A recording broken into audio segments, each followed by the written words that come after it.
Happy Monday, everybody. It's Chamber Check-In time. And today I have a terrific guest with Jim Shipman, the president of Colliers International here in Boise, Idaho. Hi, Jim. How are you, Paul? Good I'm to doing see awesome. you again. Hey, thanks for letting me do a check-in with you on Monday. It's a little bit different now than our normal procedures of Thursdays and Fridays, but I like this. It's summertime, and I think people are alive and alert and can check in. Well, I appreciate you rescheduling. Originally, we were late on a Friday afternoon, and in the summer, that's no fun. So I prefer the Monday time slot. It's awesome. Well, anyway, hey, these chamber check-ins are sponsored by Delta Dental of Idaho. And Delta Dental of Idaho, you know, Jim, they're the experts in dental benefits, easy for me to say. They offer best-in-class customer service, and their benefits packages are designed by the largest network of dentists in the country. And with that, I get to show a fun little factoid from their Tooth Truth series. Here we go. Did you know that kids laugh around 400 times a day and adults just 15 times a day? Lighten up, adults. So true. So true. Anyway, Jim, hey, it's been a while since we talked. Remind me again about Colliers Legacy in the state of Idaho, when they start and when you got involved. Sure. So Colliers has been one of the premier companies in the commercial real estate group in Idaho for a long time. George Iliff. Let me back up. Colliers is part of the largest network one of the larger networks in the country of offices. We're privately owned here, so we're not owned corporately by Colliers corporate. We're owned independently. Everybody, all of our owners are employed here at the company. A number of our brokers as well, but that provides us access to a tremendous network nationally and internationally, providing our clients some of the best exposure. So I guess it was 21 or so years ago, George Iliff had come into Idaho and acquired the Colliers business here and ran it. It had some different iterations before that of the prior businesses that preceded the current Colliers company. And in March of 2019, we had a transition where ownership was shifted. George is still a significant owner and an important part of the company. And then we've also got 12 of our top agents, brokers who are part of the ownership. And we continue to do what we're doing. So yeah, Colliers had a long history here in the Treasure Valley and throughout Idaho. Thank you for telling me more about that, because that leads me to my next question. And I want to know, and I'm sure everybody wants to know, what's going on with office. And you may not even have the numbers yet. But as far as commercial real estate goes, I see a lot of signs of space available. What's going on out in the market? Well, I think, to not answer, have my answer not be a direct answer, the question is, I think it's still a bit of an unknown. It's interesting. We've been asked this since April of 2020. What's going to happen with office? And I would say here we are in July of 21, and it's still a bit of a yet to be seen. I would say a couple of things, though. One, office is not dead. We all work from home, varying lengths of time. A lot of companies either shut down. I know our office, we were only really shut down for about an 8-week period, and then we were back in. Real estate is considered an essential service and essential business. And so we were back since, the middle of May in 2020. I've watched out my windows, the traffic slowly increase. One of the numbers I look at is just the parking garage and the number of spaces available each day. And that number has continued to decrease. I do think that we're going to, between now and there's a lot of factors at play. And I just had a lunch with a gentleman here in town who was talking about some of the employment issues, and he raised a really good point. In the service industry, the student population is not here right now. Boise State students are, the school has not gotten back full time. So you've got a large segment of the population and folks that are working in a lot of those service jobs that aren't here. I do think that come August and come September, we're going to see changes. I know of a lot of companies that are getting back into the office, transitioning back in. A good friend of mine who runs one of the law firms here, they just opened back up fully about 2 weeks ago. And we're starting to see that more and more. So until that happens, until the existing companies get back in the office, which is very much a growing trend, that they're coming back, then we'll know more about the office climate going forward.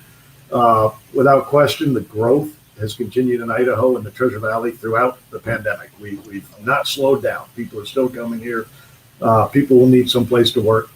Some folks are going to continue to work remotely longer term, but a lot of the editorials right now and different business leaders across the country is talking about shifts in productivity due to the work at home trend and how they want people back in the office. So I don't, I don't see it. There will be a quote unquote new norm. I think the office environment will change a bit, but I don't see this as a death knell for office space.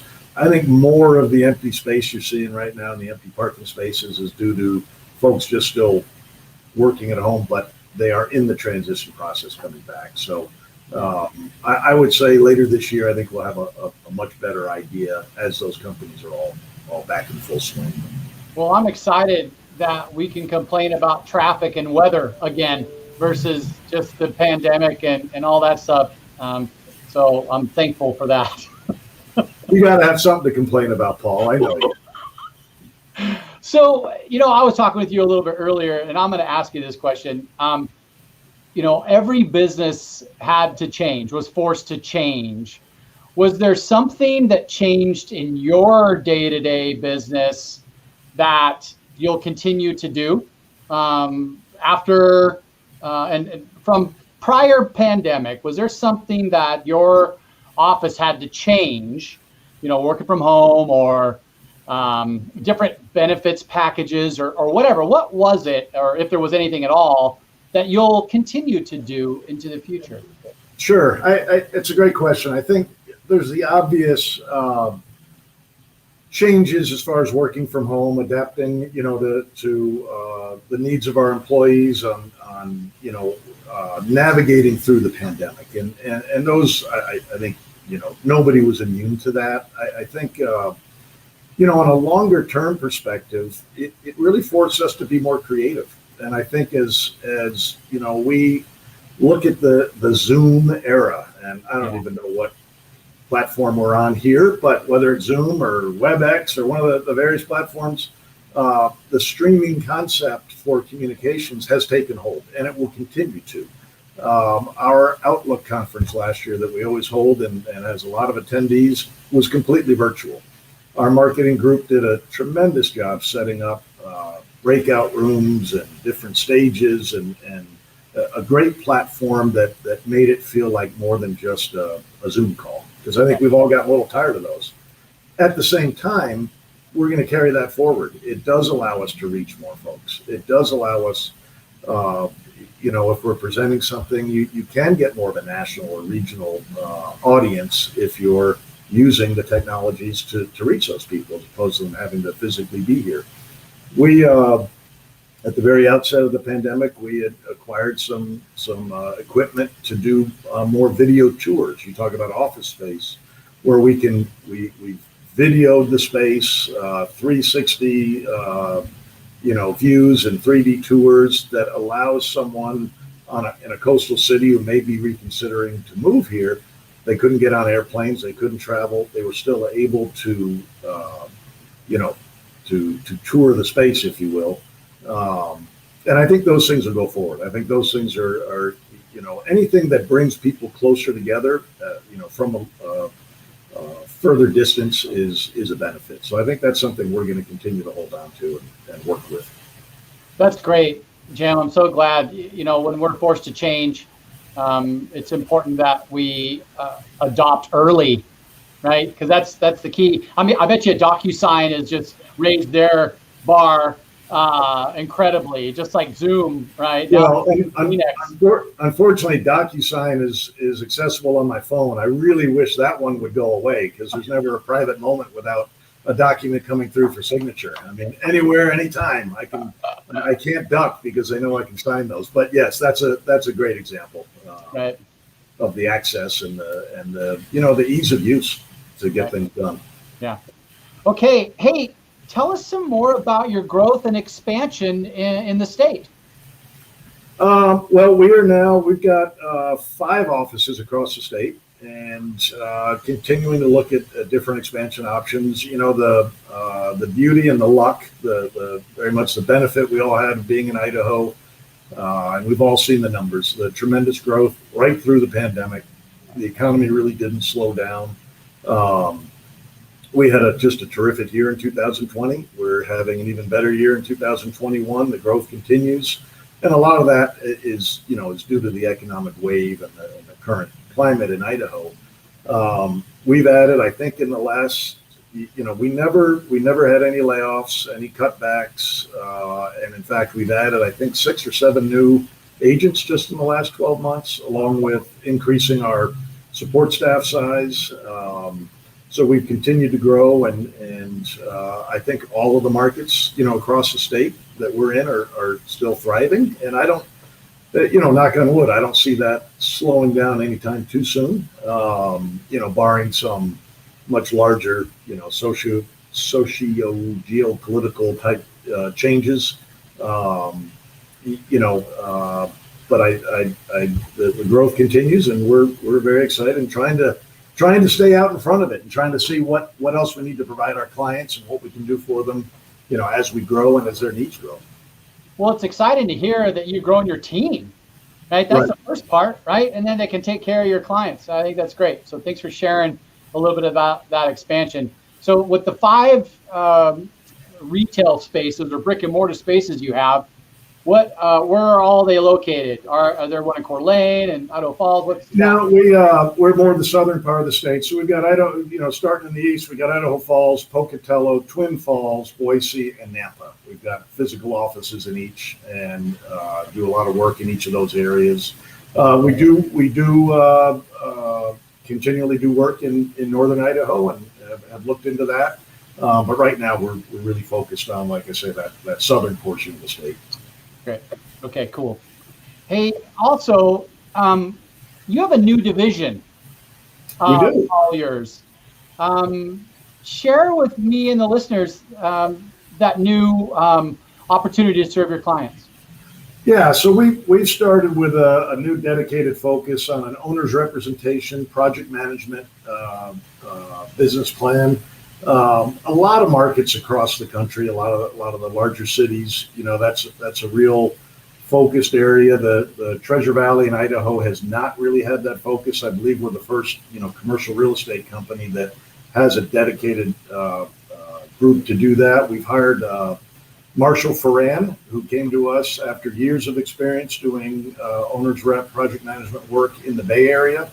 And has been with some different larger construction companies and came here a few years ago, and he just joined us. I'm going to embarrass him and say that I don't know. I think it's been about a month, a little over a month that he's been with us, getting his feet wet, getting to know all of our clients. And, you can't look out a window or drive down a street without seeing some construction, some activity, whether it's tenant improvements or larger buildings coming out of the ground. And with that focus, we can, it provides one more service to our clients, not only in, the build out of a tenant space, if you will, but perhaps upfront development planning, entitlements during the due diligence process for as a client may be looking at a property.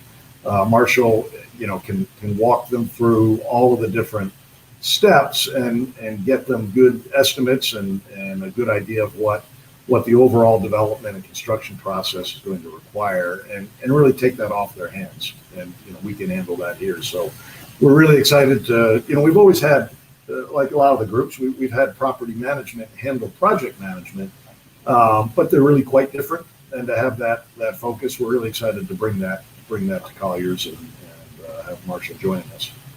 That will just elevate the relationships with your team and your clients. I think that's a great move, Jim. Absolutely. Well, that's our hope. Yeah. Okay. Hey, now let's talk about some fun things. Let's talk about some of your wins recently and some of the accolades that I've heard through Idaho Business Review. I think was voted #1 commercial real estate brokerage, and also again recognized as a best place to work. Share some of those top rankings with us.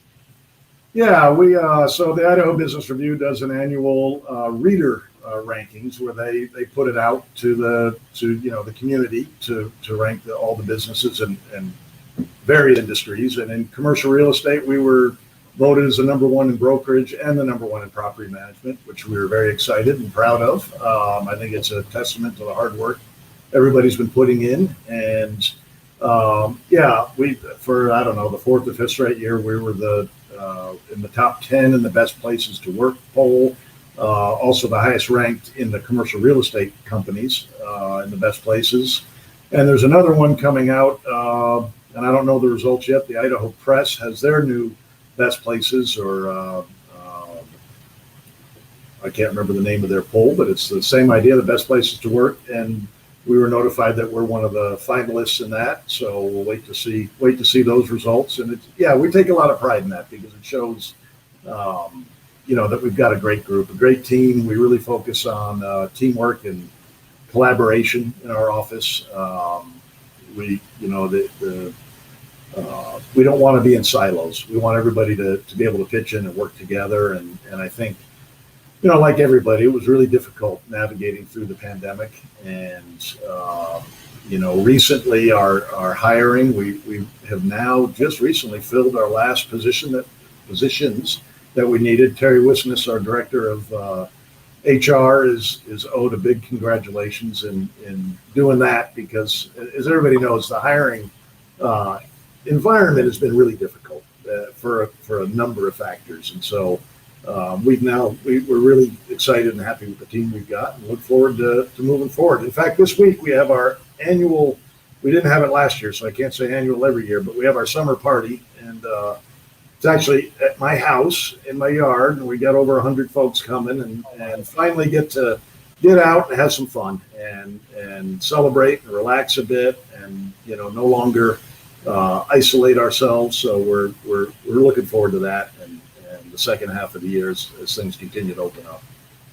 That's exciting. Our #1 asset for all of our companies is our people, Jim. And I can tell by just talking with you and all my conversations with you, you always lead with your people. And that's another reason why you're getting these accolades. It's because of the leadership and your team. Well, absolutely. Without the great folks, we wouldn't be doing what we're doing. It comes down to them. So, we're extremely appreciative and proud of everybody on our team. Okay. Well, hey, we just got a couple more minutes left. I want to make sure everybody knew how to get a hold of you. Their website is scrolling at the bottom here. Go check out their website, look at their available listings, check out all the different team members they have and all the different services they provide. But I wanted to, you had mentioned it earlier in our conversation live today about your economic outlook summit, your Outlook Summit. Are you doing that in person this year? Tell us the date, time, and what's going on. We are, and barring some change, from the pandemic perspective, it'll be on October 27th from 3 to 5 o'clock. We'll be at the Boise Center again. In the past, we've had, over 400 or 500 folks in attendance, and we're really excited to go live again. Last year we enjoyed a much larger audience because we're able to bring in people across the country. And we had I think over 1,000 views on the streaming. And so we'll incorporate that. We will be, incorporating some of that again. And we're doing, Amy McKinnon, our marketing director, is doing a great job of putting together that plan. We've got some terrific speakers, a national economic outlook, a speaker that I think is going to give some great insights on where we are and where we're headed. And, we'll have our panel of experts and focus on each of the different areas of real estate. And so we're very excited. So again, October 27th, and our website, and we have invitations that go out, so we hope folks will register for that. Cool. Well, I'm excited to attend this year's event as well with you, Jim. Thanks again for carving out a little time of your busy schedule to help talk more about Colliers International here in Boise, Idaho. Absolutely. Always great chatting with you, Paul, and the great things you guys are doing at the Chamber. Very appreciative. So thanks for having me on. Thanks, Jim. Hey, have a great week. I'll talk to you soon. Bye-bye.